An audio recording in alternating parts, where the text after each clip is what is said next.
Salam jumpa kembali dengan saya Dio, peziarah kaki Gunung Tugel Purwokerto Banyumas. Mengunjungi dan menyapa Anda sahabat yang berkehendak baik di dalam kasih Tuhan Yesus Kristus. Semoga hari ini damai dan sejahtera Tuhan menyertai saudara semua. Mari kita lanjutkan perjalanan ziarah kita dengan gairah yang baru untuk mencari dan menikmati perspektif dan sekiranya mungkin membumikan perspektif itu di antara mereka yang haus dan lapar akan perspektif. Sebelumnya mari kita berdoa. Ya Aba, ya Bapa yang maha baik, yang selalu setia kepada kami, terima kasih untuk penyertaan-Mu yang tidak pernah berhenti, bagaikan matahari pagi yang senantiasa bersinar, menerangi, menghangati tubuh kami. Terima kasih untuk semua kegembiraan dan kesempatan, waktu, talenta yang Allah berikan kepada kami, agar kami manfaatkan sebanyak-banyaknya manfaat demi sebanyak mungkin orang. Karena itu Bapa, berikan kepada kami kepekaan untuk menggali, untuk mengembangkan semua yang Tuhan karuniakan, agar hidup kami sungguh-sungguh bermanfaat bagi kehidupan yang lebih luas. Firman-Mu kiranya menuntun kami di dalam Kristus firman kehidupan. Amin. Saudara-saudara yang berkehendak baik, dua orang berdoa minta hujan, tetapi hanya yang turun ke sawah yang dapat panen.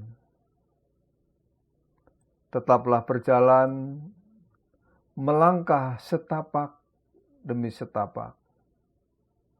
Karena hanya dengan melangkah itu kita baru mencapai 1000 langkah.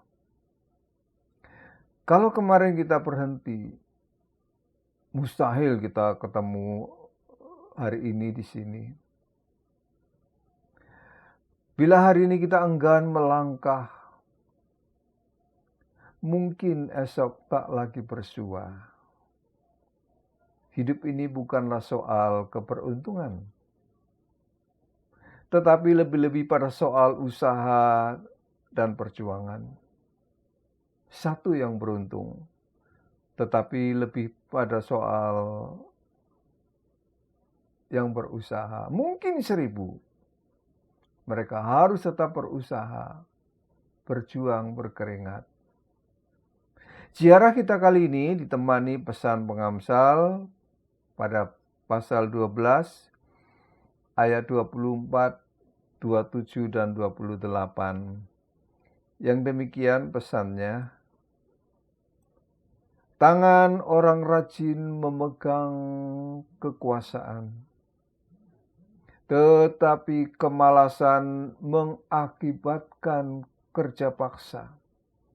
Orang malas tidak akan menangkap buruannya, tetapi orang rajin akan memperoleh harta yang berharga.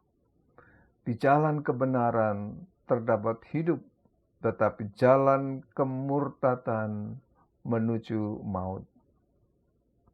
Saudara-saudara yang berkehendak baik, alam ini ada tidak sekedar ada. Dia ada dan diadakan supaya dimanfaatkan. Dan dari alam kita akan banyak belajar. Lihatlah air. Kita bisa belajar air yang mandek, air yang ngendek pasti lebih cepat kotor. Jadi sarang penyakit tinimbang air yang bergerak, yang diciduk dan dimanfaatkan. Perhatikan pula roda yang tidak pernah diputar. Didiemin aja. Pasti dia akan lebih cepat berkarat dibanding yang digunakan. Aki yang didiamkan pasti lebih cepat ngedrop dibandingkan dengan aki yang aktif dimanfaatkan. Begitu juga pikiran yang tidak pernah digunakan pasti akan mandek, jumud, tidak akan berkembang. Malas berolahraga dan berolah batin membuat fisik akan lemah dan batin letoi. Semangat pun melempem. Konon, rumah yang tidak dihuni akan dihuni yang tak berumah. Artinya apa, saudara-saudara, melalui itu semua? Bukankah melalui ini Tuhan mengajarkan pengajaran penting bagi kita bahwa semua ciptaan itu akan lebih bermanfaat, akan lebih produktif asal digunakan, dimanfaatkan, bergerak. Bumi berputar pada porosnya, bulan datang pada waktunya, matahari tenggelam jika sudah di ufuk barat, dan seterusnya. Itulah pelajaran yang bisa kita dapatkan dari alam ciptaan Tuhan. Nah, secara faktual, manusia ada yang bergerak secara dinamis, kreatif. Tetapi juga ada yang diam di dalam kebekuan, dingin dalam kebersamaan, bareng banyak orang tapi diam, dingin. Pengamsal mensinyalir, di samping orang rajin sampai memegang kekuasaan, ada yang malas, bahkan kerja pun terpaksa. Terpaksa kerja maupun dipaksa kerja, dan menjalaninya juga dengan terpaksa. Sampai dikatakan orang malas tidak akan menangkap buruannya. Tetapi siapa itu yang dimaksud disasar orang malas? Saudara, kalau kita perhatikan membuka kamus, maka orang malas itu bisa diartikan sebagai orang yang enggan, ogah untuk bergerak. Bekerja pun lamban, tidak berbuat apa-apa. Bukan oleh karena tidak ada yang dikerjakan. Saat ada kerjaan pun dia malas mengerjakannya, lamban menghasilkannya. Jadi tidak produktif. Orang malas mungkin bukanlah orang yang tidak bekerja. Mungkin dia bekerja berat, bekerja keras sepanjang hari. Tetapi cuma kerja otot dan bukan kerja otak. Kerja keras dan bukan kerja cerdas. Bahkan sangat mungkin asal kerja dalam kerjanya. Sekedar kerja untuk kerja. Hasilnya ya kerja, tapi sekedar kerja. Padahal kalau kita melihat di dalam Injil, Yesus pernah mengatakan bahwa Bapa pun bekerja sampai sekarang, maka aku pun bekerja. Artinya Yesus ingin mengatakan kepada kita semua bahwa Allah saja, Sang Pencipta dan Maha segalanya, tidak ongkang-ongkang setelah karya penciptaan. Karena karya penciptaan itu butuh dirawat, butuh dipelihara, didaur ulang. Maka kita pun wajib dipanggil untuk bergerak. Baik gerak badan maupun gerak batin. Boleh juga gerak-gerik. Pokoknya gerak. Sampai serak juga boleh. Kalau gerak suara. Untuk apa? Kata pengamsal, supaya menangkap buruannya. supaya hidup. Yang profesinya nelayan berburu ikan. Yang buka usaha, toko, pedagang, cari kiat agar menarik lebih banyak konsumen pembeli. Yang karyawan toko, karyawan hotel membantu owner meningkatkan kemajuan dan pengembangan toko dan hotelnya. Atau pasang aplikasi online supaya barangnya laku terjual. Tentu saja hasilnya satu sama lain tidak sama. Tetapi semangatnya, fokus dalam pekerjaannya, tekun di dalam menjalaninya, tidak boleh beda. Yang berbeda cuma jenis pekerjaannya dan bagaimana menjalaninya. Kata pengamsal, ia pasti dapat harta yang berharga, yang bisa mencukupi hidupnya, bahkan mungkin melebihi kebutuhan hidupnya. Nah, ini beda dengan yang malas. Dia bekerja, tetapi terpaksa. Ia tahu ada buruan, tetapi tidak mau memburu. Ia tahu ada ikan, tetapi tidak mau memancing. Ia tahu ada emas, tetapi tidak mau dia menambang. Ia tahu ada proyek, tetapi tidak mau ikut tender. Ia tahu ada aplikasi online, tetapi tidak mau memanfaatkan hasil karyanya. Maka dia hanya ketemu mimpi, berjumpa halusinasi, dan kencan dengan imajinasi. Dia kaya dengan khayalan, tetapi jauh dari dunia nyata. Sekedar eksis di dunia, absen di dunia realitas.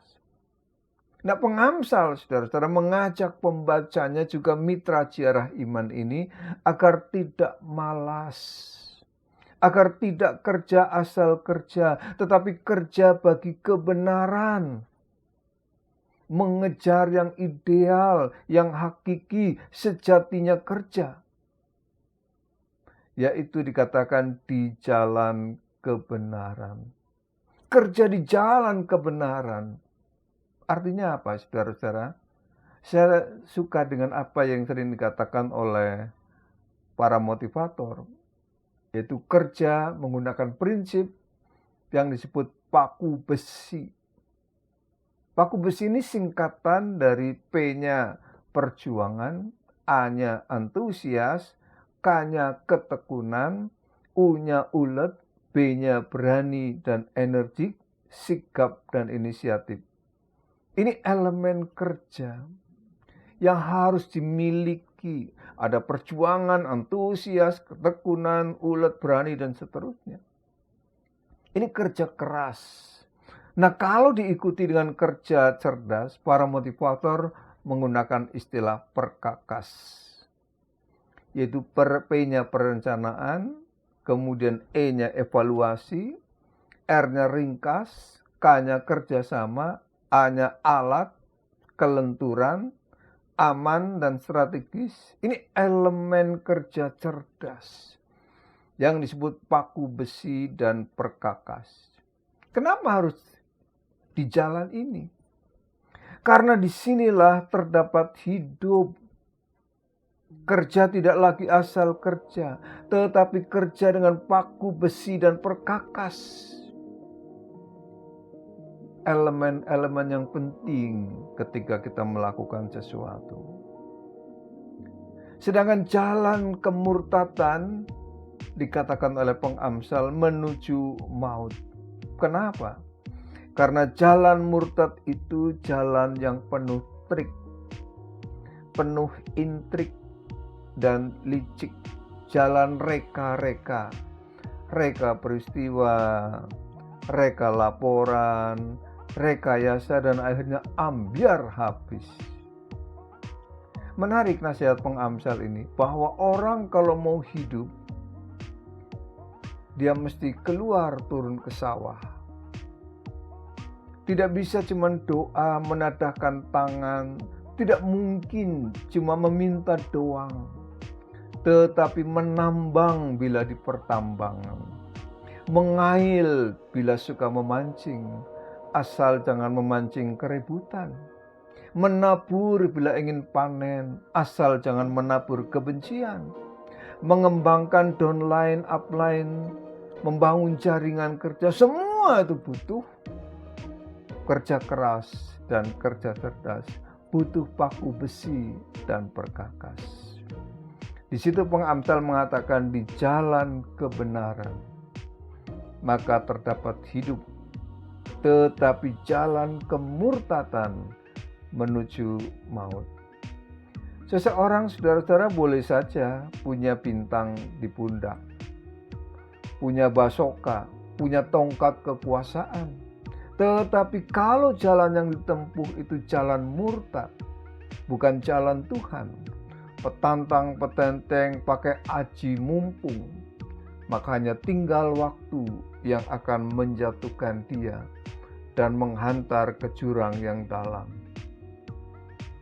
Memang sih, mewujudkan jalan hidup dunia impian kita ini tidak mudah.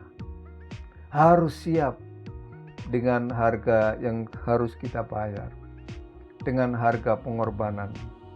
Yesus junjungan kita mewanti-wanti, berjuanglah untuk masuk melalui pintu yang sesak ini. Berjuanglah karena pintu itu adalah pintu yang mengkerucut. Jabatan itu jabatan yang mengkerucut, hanya satu orang yang jadi pemimpin. Yang sukses, paling sukses satu orang, di bawahnya banyak sekali. Sempit jalannya. Hanya mereka yang tahu cerbasuki mawabea, yang namanya keselamatan, keberhasilan butuh diperjuangkan, butuh pengorbanan. Dan iman itu bukan sesuatu yang pasif. Kita percaya itu semua bisa dengan iman, tetapi bukan sesuatu yang pasif, tetapi aktif, malah kreatif, dan harus produktif, bahkan inovatif. Jalan yang ditawarkan Yesus memang berat. Karena Tuhan tidak mau kita menjadi orang yang gampangan, hanya melewati jalan yang mudah. Tetapi ujungnya adalah mulia, hidup. Untuk mencapai kebesaran, kata Yesus, maka harus melalui jalan kerendahan, jalan pelayanan. Siapa ingin menjadi besar di antara kamu, hendaklah menjadi pelayan. Siapa yang mau menjadi yang terkemuka, terutama di antara kamu, sediakan dirimu menjadi yang terakhir. Bukan yang selalu minta diprioritaskan tanpa perjuangan. Bukan yang selalu minta didahulukan, sementara banyak orang yang mendahului kita. Tetapi orang yang sabar, orang yang tekun, orang siap berkorban, siap merendahkan diri, siap berkeringat, berdarah-darah, maka dialah yang akan menjadi besar. Siapa yang mau besar? Siapa ingin jadi seseorang? Jadilah pelayan. Jadilah yang terakhir untuk yang menjadi terkemuka. Tuhan memberkati kita. Amin. Andai link ini bermanfaat bagi Anda, sebarkanlah supaya menjadi salah satu perspektif di dalamnya. Kita lanjutkan perjalanan ziarah kita pada episode berikutnya. Tuhan menyertai saudara. Amin.